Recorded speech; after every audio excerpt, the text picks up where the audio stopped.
번제에 관해서 번제를 살펴보면서 번제의 6가지 절차를 통해서 오늘날 우리가 주일날 청년부 예배를 드리는데 이 예배에 어떻게 각 예배의 절차들이 뜻과 하나님의 마음이 담겨서 녹아있는지를 살펴보고 우리가 주일날 하나님 앞에 나아갈 때 어떤 마음가짐과 어떻게 예물을 준비해서 나아가야 될지를 한번 살펴보도록 하겠습니다. 자, 먼저 레위기의 제사의 종류에는 5가지 종류의 제사가 있고 4가지 방법의 제사가 있어요. 제사 방법이 있어요.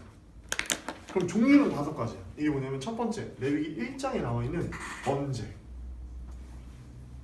그리고 레위기 2장에 나와 있는 소제, 그리고 3장, 레위기 3장에 나와 있는 화목제, 그리고 레위기 4장에 나와 있는 속죄제, 그 다음에 레위기 5장에 나와 있는 속건제. 이렇게 5가지 예배 제사의 종류가 있어요. 이게 다 이 장마다 감사하게 설명인 거예요. 그럼 이게 무슨 말일까? 우리가 제사가 하나님께 가까이 나아가는 거라 했잖아. 하나님을 사랑하는 방법을 알려주시는 거예요. 죄송해요. 저거 좀 꺼줄 수 있어요? 감사합니다. 네, 감사합니다. 이 5가지 제사의 종류가 있는데 그럼 우리가 5가지의 방법으로 경우에 맞춰서 하나님께 예배를 드릴 수 있다는 거예요. 하나님께 가까이 나아갈 수 있다는 거예요. 우리가 이룰 수가 있죠. 하나님께서 하나님께 자발적으로 감사의 마음이 들여서 우리가 이런 경우에 하나님께 자원해서 드린 제사가 있어요. 그리고 하나님께서 반드시 이 제사는 드려야 한다 라고 말하는 의무 제사가 있어요. 그게 뭐냐면 1번부터 3번 번제와 소제와 화목제가 바로 자원제예요. 이것은 반드시 드려야 된다, 안 드려야 된다? 반드시 드려도 되지는 않아도 되는 거야. 그러나 감사할 때 우리가 하나님께 헌신과 충성을 맹세할 때 이런 예배들을 드릴 수 있다는 거야. 수학에 대한 감사, 나에게 은혜를 주신 하나님께 감사의 예배로, 또 화목제는 더불어서 고기와 그 양과 송아지, 이 소들을 잡은 것들을 떼고 함께 먹으면서, 여러분 이 식탁교제 교회 삶에서 굉장히 중요한 거예요. 함께 떡을 떼고 나누면서. 왜냐면 이 화목제가 바로 그런 나누는 제사거든요. 이 번제는 하나님께 헌신과 충성을 예배하는 맹세예요. 이 소제는 하나님께 감사의 예배를 아름다운 향기를 올려드리는 제사. 곡식으로. 이 속죄제가 바로 속죄제와 4번째 속죄제와 속건제가 의무제입니다. 의무제라는 것은 하나님께 나올 때 반드시 이것은 드려라. 어떤 경우에? 우리가 죄를 지었을 때. 그래서 이 속죄제는 우리가 죄를 지었을 때 하나님께 반드시 속죄하는 절차를 거치는 거예요. 그렇다면 이 번제에는 속죄의 절차가 있을까 없을까? 있어요. 이 속죄제가 죄를 지었을 때 하나님 앞에 나오는 이 속죄제가 이 번제의 6가지 절차에도 담겨 있는 거예요. 정신들이. 속건제는 뭐냐면 속죄제와 속건제가 헷갈릴 수 있는데 가장 쉽게 이야기하는 것은 이 속건제는 부지 중에 여호와께 범죄하거나 여호와의 성물을 훔쳤을 때, 뭔 말이냐면 교회의 물건 훔쳐갔을 때야, 쉽게 말해서. 그리고 어떤 이웃의 물건을 훔쳐갔을 때 그것을 배상하는 방법들. 그래서 원래 훔쳤던 물건을 그대로 돌려줄 때 이것의 양의 5분의 1을 플러스로 줄 때 이것들 회개하는 방법들이니까 속건제 예배 절차의 모습들이. 이것을 설명하고 레위기 6장과 7장에서 육죄 총론이라고 하는데 다시 한 번 더 이 5가지의 제사를 반복해요. 이렇게 6장에서 3개, 7장에서 2개 하면서 이 제사를 다시 한 번 더 반복하고 이 제사들을 드릴 때 제사장이 해야 할 일, 제사장에게 돌아가는 제사장의 분기 또는 소득, 제사장이 이 제사를 드리면 어떤 것을 얻을 것인가. 예를 들면 화목제를 할 때 많은 사람들이 그 고기와 떡을 뗀다는데 제사장은 뭘 가질 것인가 라는 것에 대한 분깃에 대해서 설명이 있어요. 5개가 나왔어. 6장에 보면 성경책에 어느 성경책을 피든 다 그 칸이 자동으로 나눠져 있을 거예요. 그렇다면 전체 구조에서 이걸 보고 읽으면 좋겠죠. 그리고 8장에서는 레위 제사장의 그 제사장 위임하는 방법에 대해서 8장에 나와 있고 제사장 위임식. 응? 그리고 9장에서는 이게 위임식이야. 적어줄게. 그리고 9장에서는 이 위임식을 실제로 거행하는 거예요. 그리고 하나님의 회막에 진짜로 그 번제단에 처음으로 불이 떨어지는 순간이 레위기 바로 9장 24절인 거야. 실제로 법을 받고 실시한 거죠. 무슨 말인지 알겠지? 그리고 레위기 10장은 아까 첫 번째 하나님 사랑의 제사법전의 결론이었고, 그렇죠? 그럼 이제 각 장에 나온 내용들이 뭔지 봤어. 그럼 우리가 일독하면서 더 자세히 볼 수 있겠죠. 이 장은 이 내용이었어. 정말 나오는지 확인해 볼까? 그리고 읽는 거 쭉쭉쭉. 자, 자, 그렇다면 이 제사의 종류, 왜 오제사법이라 했냐면 이 5가지 종류를 배웠죠. 그럼 4가지 방법이 있어요. 제사를 드릴 때 이거는 제사의 종류를 말하는 거고 5가지는 방법인 4가지예요. 4가지 방법. 뭐가 있냐? 바로 첫 번째, 화제가 있어. 화제.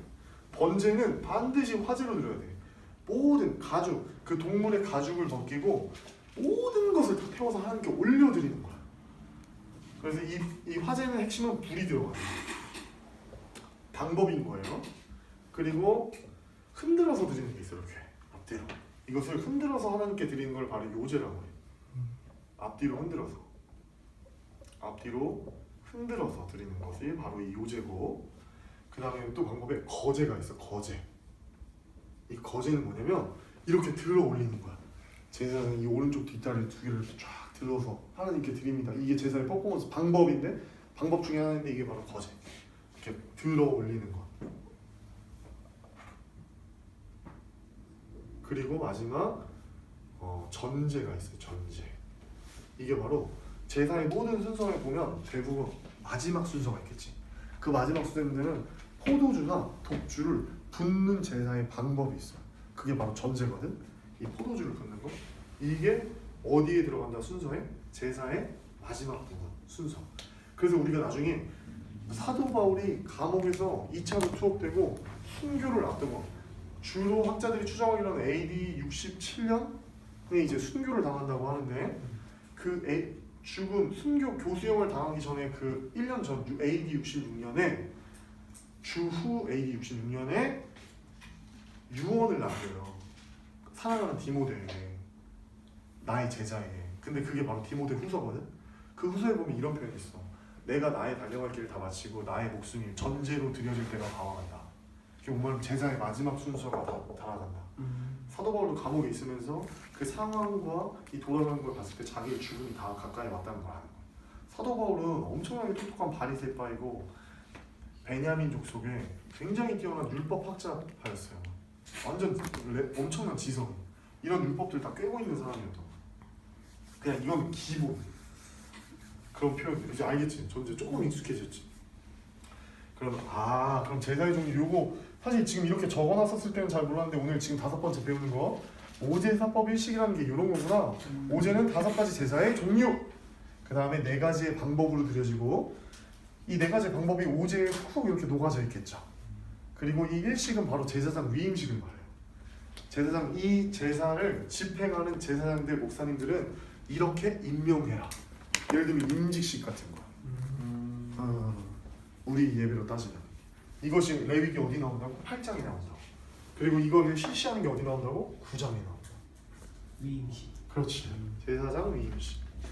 그래서 레위기에 하나님께 나아가는 이 방법에는 오제사법 일식으로 구성되어 있다. 이것을 우리가 한번 배워봤어요. 그렇다면은 이 많은 것을 다 살펴볼 수는 오늘 없겠지만, 그래도 가장 오늘 지금 이걸 하려고 모인 거야. 레위기에 담긴 우리가 예배를 드리는 의미들이 무엇일지를 번제의 6가지 절차를 통해서 한번 알아보도록 할게요. 자, 그러면 번제의 6가지 절차에 담긴 예배의 원형, 하나님께 나아가는 방법의 뜻을 한번 알아보겠습니다. 자, 제가 가장 좋아하는 부분인데요. 자, 레위기 1장 1절을 다시 한번 다 같이 읽어보겠습니다. 시작.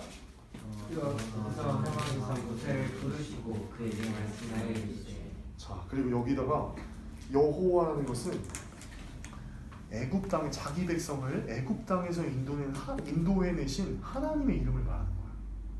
여호와, 언약의 하나님의 이름을 말하는 거야. 이스라엘 백성과 언약하신 하나님의 새로운 이름이 바로, 이것을 언약 신명칙이라고 하는데 이것이 바로 여호와인 거야. 하나님은 하나님이신데 어떤 하나님이냐? 여호와 하나님이라는 거야. 자기 백성을 애굽 땅에서 인도해낸 하나님의 이름. 그렇다면 우리가 질문할 수 있겠지. 준모형, 여호와라는 하나님의 뜻의 이름은 무엇인가요? 하나님은 누구신가요? 질문할 수 있겠지. 그럼 이 여호와라는 이름의 뜻을 가장 잘 알 수 있는 본문이 있어. 모세가 하나님께 십계명을 받죠. 십계명을 처음 받는 그 순간에 섰을 때 하나님께서 십계명 1계명을 알려주시기 전에 십계명 서문을 알려주세요. 그게 뭐냐면 나는 이런 하나님이다. 그때 바로 그 여호와 이름을 알려줬어. 그렇다면 출애굽기 20장 1절 2절을 우리 한번 다 같이 읽어보도록 하겠습니다. 여호와 하나님이 어떤 분이신지, 여호와 이름의 뜻이 무엇인지 가장 잘 나타나 있는 본문이 바로 출애굽기 20장 1절 2절, 이것을 바로 십계명 서문이라고 해요. 자, 우리 다 같이 찾았으면 한 목소리로 읽어보겠습니다. 시작. 하나님이 이 모든 말씀으로 말씀하여 이르시되 나는 너를 애굽 땅 종되었던 집에서 인도하여낸 내 하나님 여호와니라. 아멘. 여러분, 출애굽 사건은 우리 인생에서 잊을 수가 있어요, 없어요? 없어요. 저는 절대 못 잊어요, 진짜. 제가 삼수했던 시간들, 제가 고등학교 때 방황하던 시간들, 근데 그 어둠의 시간들, 내 마음은 항상 표정은 밝고 반장도 하고 이러면서 아이들 분위기도 주도하고 이렇게 생활했지만 제 마음은 썩어가고 있었고 어둠이었거든요. 그 경쟁 사회와 또 부모님의 기대의 그 압박과 또 내가 세운 나만의 기준들인데 그것을 이루지 못하는 나를 볼 때 한심한 것들과 계속해서 반복되는, 또 예민한 사춘기다 보니까 여동생이나 할아버지와의 그런 다툼들, 이런 마찰들이 나의 이런 정신적인 상태가 굉장히 어둠에 있었는데, 그때 고등학교 2학년 때 교회는 그 전에 다시 하나님을 처음으로 만난 거예요. 그래서 하나님께서 저를 어둠에서 빛으로 구원하여 주셨어요. 디셀프스 예배, 찬양 예배를 통해서. 그때 저는 천국을 맛본 줄 알았어요, 진짜. 저는 그게 1년에 한 번 있는 큰 행사인 줄 알았는데 마지막에 정화 목사님이 다음 주에 만나요 이랬는데 잘못 들은 줄 알았어요. 그래서 목사님한테 물어봤어요. 다음 주에 왜 만나요? 또 와요? 그랬는데 그거 매주 있어요. 그래서 저는 그때부터 매주 찾아갔어요, 고등학교 때. 얘 학교가 끝나면 교복 입고 바로 막 달려가는 거야. 그 자리가 천국 같으니까. 그럼 막 질문이 들 정도였어. 왜 이 자리에 모든 대한민국 이 사람들 왜 다 올까? 막 이거 아는 사람이면. 왜 너무 좋으니까, 천국 같으니까. 하나님 만난 순간이. 이게 바로 구속의 사건이에요. 중모야, 하나님이 모든 말씀으로 하여 이르시되 중모야 나는 너를 애굽 땅 어둠의 시간 그 종되었던 집에서 인도하여낸 너의 하나님 여호와다.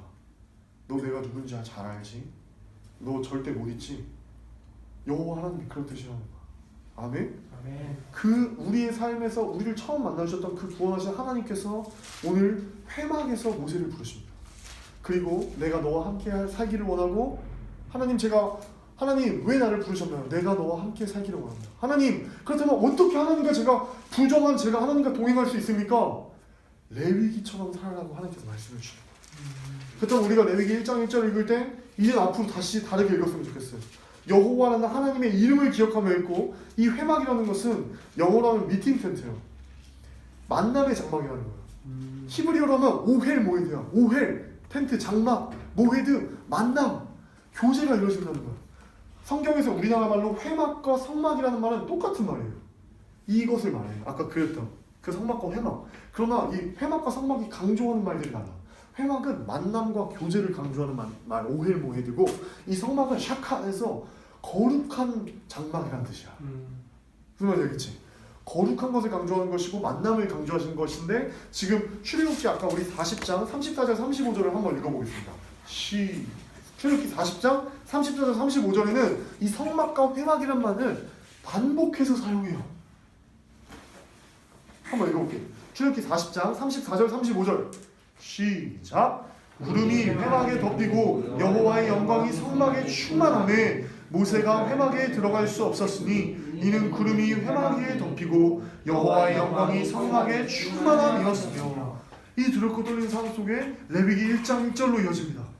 그러나 회막이라는 단어를 선택했어요? 성막이라는 단어를 선택했어요? 오헬 모헤드라는 단어를 선택한 거예요. 하나님께서 만나주시겠다는 거예요. 두 그룹 사이에서 여호와께서 회막 오헬 모헤드에서 모세를 부르시고 그에게 말씀하여 이르시되, 우리는 이 1장 1절을 그냥 읽을 수가 없어요. 이제 여호와라는 하나님의 이름을 우리에게 구글절절히 흘러넘치고, 회막이라는 것은 하나님이 나를 만나주시겠다는 것이구나. 모세라는 것은 이 모세의 이름에는 이제 우리 다 같이 할까? 이름칸, 나의 이름을 넣어서 있는 거야. 그리고 부르시고 하는 것은 뭐라 그랬지? 이 히브리어, 레위기 히브리어 책에 이름이라 했어. 뭐라고? 와이크라, 부르심의 책. 그러면서 레위기가 쫙 시작됩니다. 가장 먼저 하나님께 나아가는 방법. 레위기 1장 2절에 제사의 가장 중요한 핵심, 우리 오제사법 일식은 모든 것이 만약에 다 없어진다 해도 이것은 절대 없어지면 안 돼! 이 정신은, 이것이 바로 제사 정신이고 예물 정신이고 하나님 앞에 나아가는 것인데, 이게 바로 코르반이라는 예물이에요. 이 예물이 바로 제사의 핵심인 거예요. 그게 바로 레위기 1장 2절에 나와 있어. 이게 하나님 명령인데 하나님의 명령 어떤 것이냐면 다 같이 큰 목소리로 집중해서 읽어보겠습니다. 시작. 이스라엘 자손에게 말하여 이르라. 너희 중에 누구든지 여호와께 예물을 드리려거든 가축 중에서 소나 양으로 예물을 드릴지니라. 아멘. 아멘. 두 가지가 포인트예요. 누구든지 anyone among you라고 되어 있더라고. 영어 성경에는 anyone 누구든지라는 거예요. 처음에는 누구만 만났어요? 시내산의 첫 꼭대기로 모세만 올라오게 했어 하나님.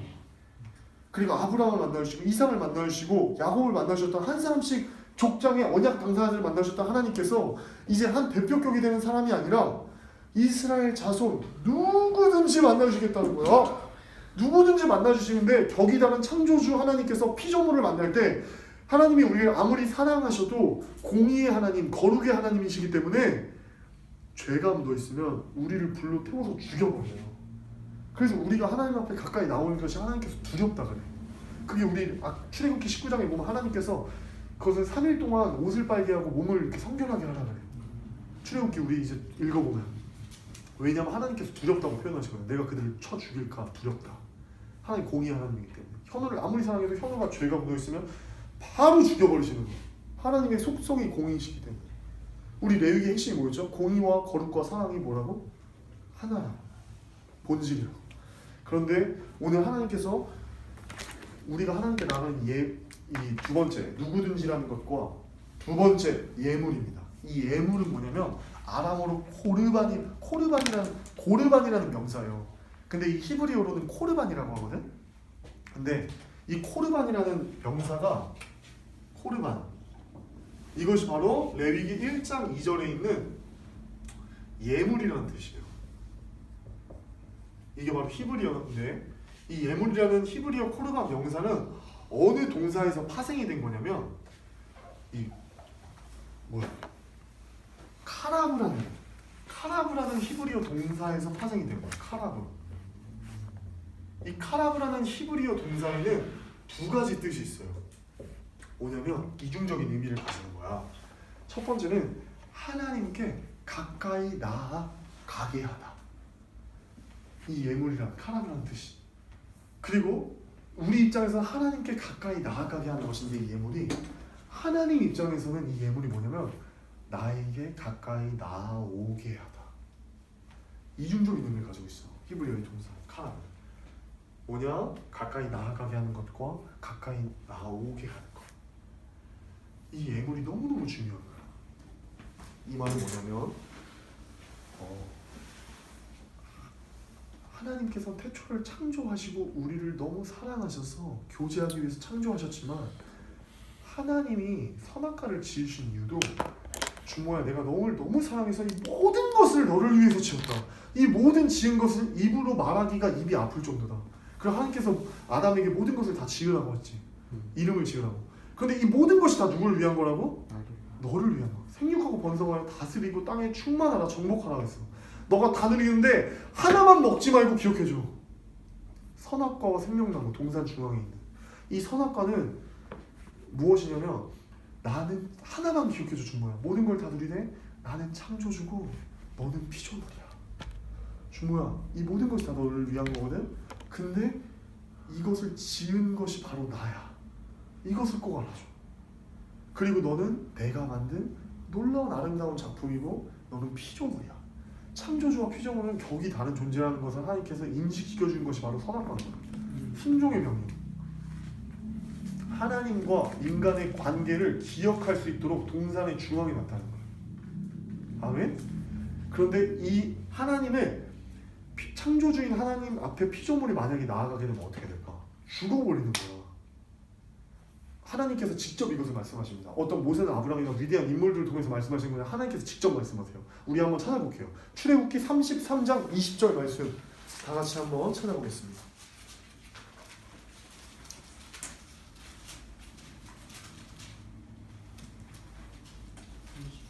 33장 20절 말씀. 자, 다 같이 읽겠습니다. 시작. 또 이르시되 내가 내 얼굴을 보지 못하리니 나를 보고 살 자가 없음이니라. 아멘.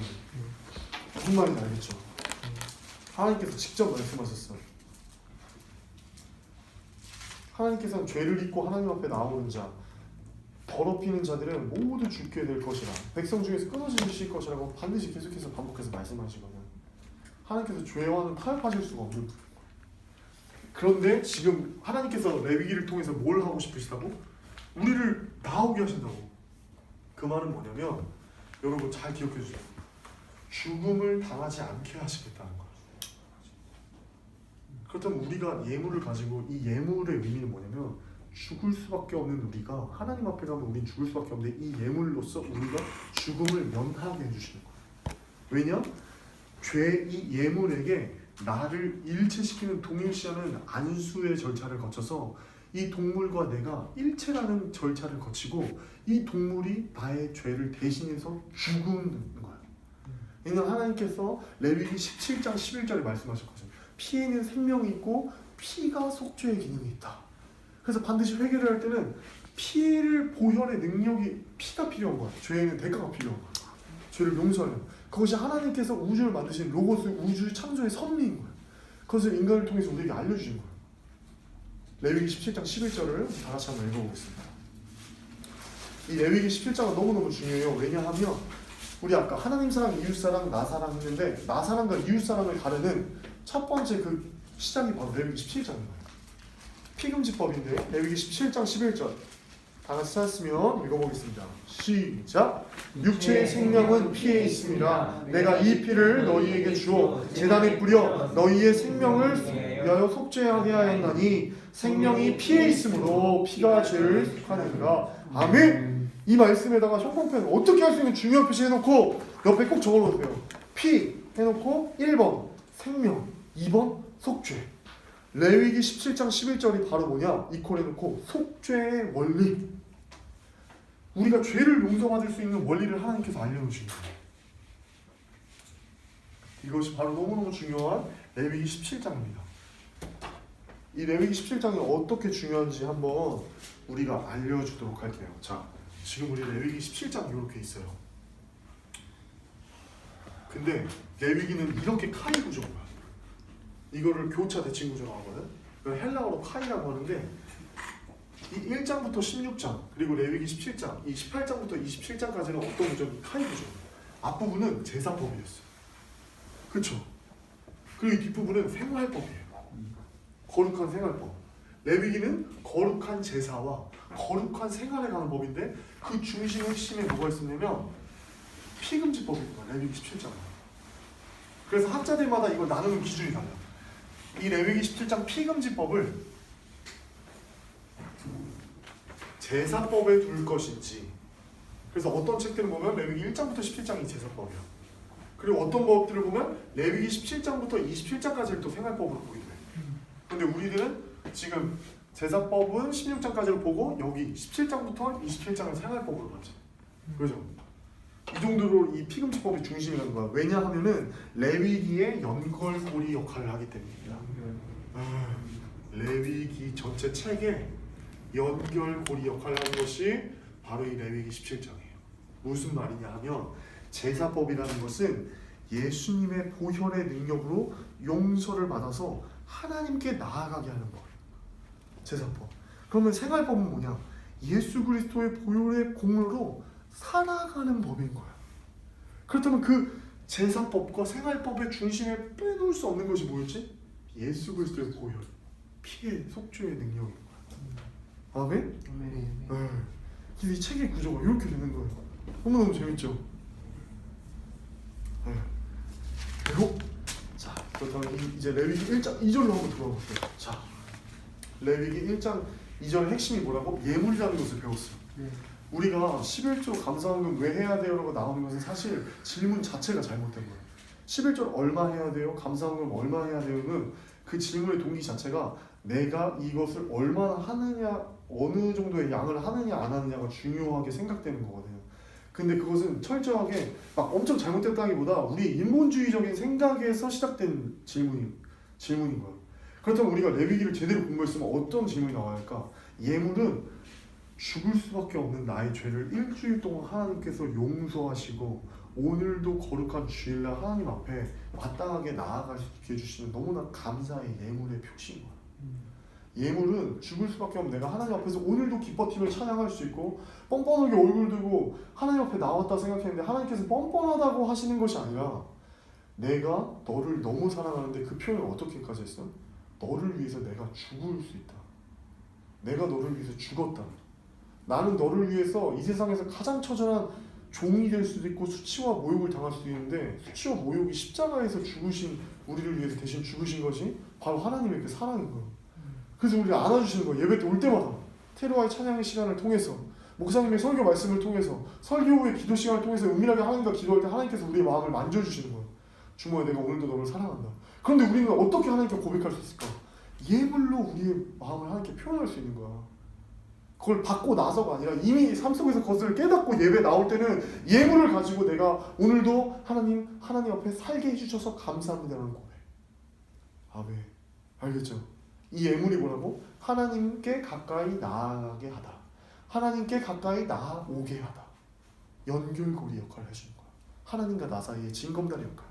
그런데 이 예물이 하나님과 나 사이의 징검다리 역할을 하기 때문에 하나님과 나 사이에 우리가 주일날 또 예배를 드리러 가요. 그런데 하나님과 나 사이에 구약의 율법에서 하나님께서 레위기 1장 2절에 이 예물이 준비하고 이 흠없는 가장 순결한 1년 된 순양을 준비해라. 근데 이 예물이 너와 나를 이어주는 나오게 하고 만나게 해주는 이 연결고리가 될 것이다. 근데 이제 나중에 이것을 죄를 지을 때마다 이 제사를 유대인들이 드리니까 하나님께서 16명의 선지자를 통해서 메시아를 약속하시고 이 예물이 누가 되시죠? 예수 그리스도. 네. 하나님께서 이 예물이 되신 거예요. 그렇다면 오늘 이 레위기의 말씀은 뭘까? 예수님을 보내주시기 위한 하나님의 모형과 그림자라는 거야. 이 제사 방식이 예표라는 거야. 아멘? 이 예물에는 우리가 죽음에서 나를 살려주신 하나님께 감사의 고백, 예수님을 생각하게 하는 감사의 고백, 하나님에게는 이 예물을 통해서 가까이 나오게 하고 나는 하나님께 가까이 나올 수 있는 감사의 고백들이 담긴 것이 바로 예물이다. 이 예물의 정신이 있을 때 헌금을 안 하는 것은 서프라이즈. 진짜로 무슨 말인지 알겠죠? 사실 저는 부끄럽지만 헌금 생활을 잘 못했어요. 경제적 활동을 한 게 아니다